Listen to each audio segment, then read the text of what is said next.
Qu'est-ce que ça vous inspire, Ton, tous ces projets? Je vous repasse après la parole, Alain. Qu'est-ce que ça vous inspire, tous ces projets aux quatre coins de la France et aux quatre coins de l'Europe, hein? Non, mais ça montre bien que c'est pas seulement à Maastricht que les choses se passent. Au contraire, et je trouve que c'est superbe qu'à plusieurs lieux, on a de plus en plus la notion que en revitalisant des lieux comme ça, c'est bien plus intéressant, à mon avis.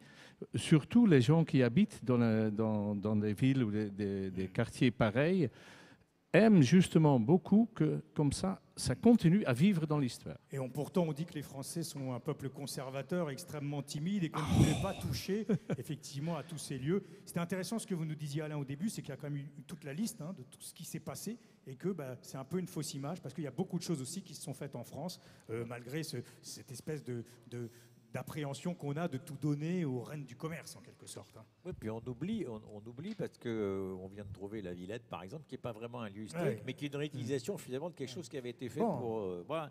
Donc, je crois effectivement que ça a été, mais c'est vraiment dépassé, parce qu'aujourd'hui on parle du commerce, je vois, quand je parlais du commerce, moi il y a une trentaine d'années, j'étais pas tout seul, hein, quand même, j'exagère, mais aujourd'hui c'est devenu un sujet beaucoup plus courant et beaucoup plus convenable, c'est-à-dire qu'on n'a pas peur de parler de la caisse enregistreuse.